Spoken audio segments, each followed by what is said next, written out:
Um, so it started. It didn't start too young in my life. I started when I was 18. I took my first hit at a concert. It was the Guns N' Roses Metallica show at the Rose Bowl, and they were smoking, and I just said, "Hey, pass that," and they passed it. So it was like that moment of truth, And so I took a hit, and it didn't do what I thought it was going to do. Since you hadn't smoked, you don't know you're gonna get tripped out or whatever. You've heard people say things, and it was great. And so I kind of like casually smoked after that, but it wasn't until um, I started System with the rest of the guys that Darren, our guitar player, is an avid smoker. So him and I would sit around all night smoking weed and talking about how System's gonna do and what we're gonna do to make it blow up. And we manifested the whole thing ourselves, and we didn't have a drummer yet. We were kind of just we had a studio, we had a singer, we didn't have a drummer. It was our drummer had left. The drummer from the prior band he was in was going to be our drummer, but he had left. He had to go to Hawaii. He was a Hawaiian dude. And so until we found another drummer, we just sit around and talk about how great it's going to be, and we'd smoke weed. And we used to drive all the way to Alvarado and buy some stress, seeds and stems.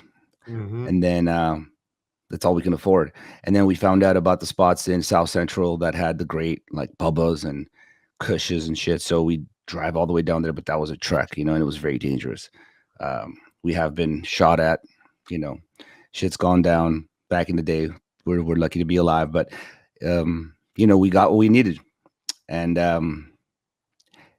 it wasn't until when I visited Amsterdam with the group and met the strain hunters, Arjan and Yoa and all those guys, that I became a connoisseur because I never had a menu to choose from. So when I saw that menu, at first they gave me a couple ounces of like their best shit, and I was like, I turned it down. And they looked at me like, you're crazy. And I said, no. I'm here for 4 days. I want to try everything you got. So give me a little bit of everything.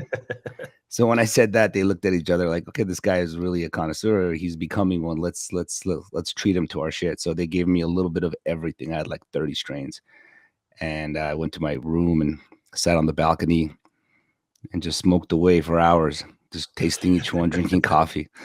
And that's it. That's when I became that guy. And then they invited me to their harvest tasting, which I was able to really taste the greatness of what they do. And, they're the first people. I want to give a major props to strain hunters, Yoa, Arjan, Heiko, everybody, Dust, Franco, God rest his soul.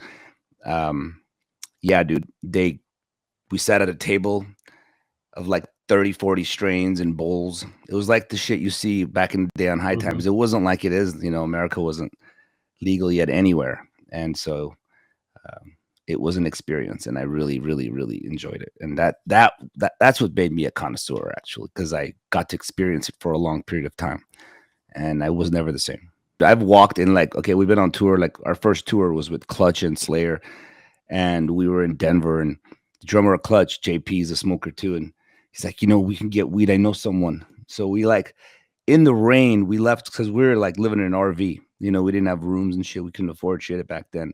I'm talking about 98. And I remember walking, Darren, me, and JP from Clutch, walking in the back streets, the ghettos of Denver. Like, I don't know, we walked for miles, bro. I thought it was like a couple of blocks. We walked for miles in the rain and got to this guy's dorm room, and he like lifted his mattress, and there was bags of weed. It was just so ghetto, but it was great. We finally scored, got a few bags, went back, smoked everybody out, and had weed for the rest of the tour. It was we've done it all, bro. Yeah.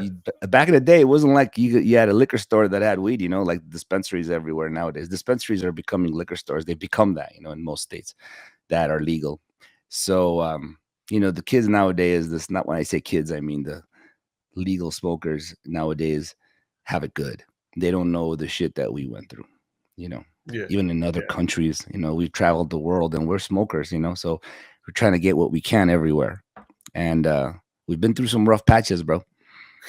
Yeah, where you can't find something, or it's just not. It's just some stress when it shouldn't be. I mean, both, bro. Both. Where like Japan, they sell pipes, but if you ask for something that goes inside, they treat you like a redheaded stepchild. Like, I don't even know what you're talking about. You know, like, I don't, you know, you're not here now. You know, you just disappeared.